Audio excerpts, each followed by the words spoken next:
I want to show you how you can transfer your sketches to a watercolor paper and also why we do that often when painting with this medium. Let's get started. I'm Jane and I'm a watercolor painter. Since most subjects that I paint are realistic, I often need to do a drawing and set basic contours in place before laying down my watercolor washes. While working on the drawing, I'm trying to get the proportions right and also review every line to make sure that it looks just the way I want. In this process, I often need to erase a lot of extra marks that helped me with the construction of the subject, but also to correct mistakes. Watercolor medium relies on one particular material that's slightly more important than all the others. This one dictates the rule of the craft quite often and is a moody companion. We're talking about watercolor paper.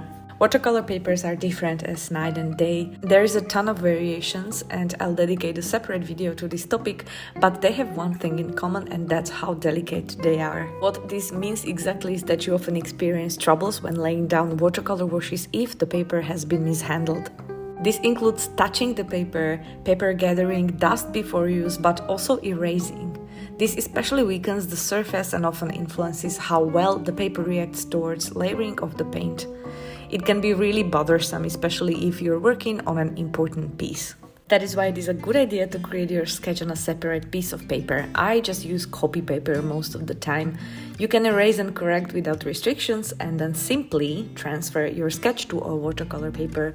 This approach saves your watercolor paper the anticipated unwanted disruption. But how do we transfer the sketch exactly?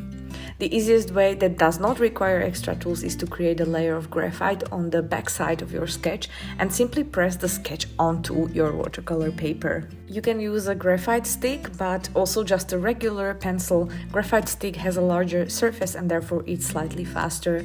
I recommend using at least HB or B hardness of the graphite. Cover the entire area with it and then position your sketch on top of your watercolor paper. Don't forget to secure at least one corner of both papers together so that they don't dance around. Now go over the lines with something sharp, either a pen or a mechanical pencil works just fine. The lines should be transferring to the watercolor paper nicely. I often just take a peek and make sure that they are visible. And here it is. You can trace over the lines if you need them to be stronger, but I usually don't. I keep them at the point where they are nearly visible to my eyes, and this way I can paint transparent washes without the sketching lines showing through. This approach is actually awesome and you can use it to transfer the sketch to canvas or wood as well, not just to paper. Here is another way of transferring your sketch and it is via Lightbox. I have this one in A3 size by Huion and I've purchased it about 4 years ago already, so I will link the newer model to the description of this video. However, you can do the same without the Lightbox using a window on a sunny day, or sometimes I use my iPad as a Lightbox, but for that I need to be in a darker room and turn on the screen brightness to the max.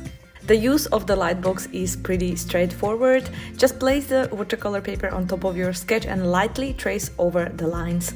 I don't even bother securing the paper as I can clearly see the lines and can align the papers at any time. So that's how you do it. There are a few more things to discuss around this topic, particularly when it's okay to sketch directly to your watercolor paper and how to erase on a watercolor paper gently using special types of erasers, but I will leave that to my next video. And if you don't want to miss that, subscribe and leave me a comment down below on how you do it and what's your experience. I'll see you soon!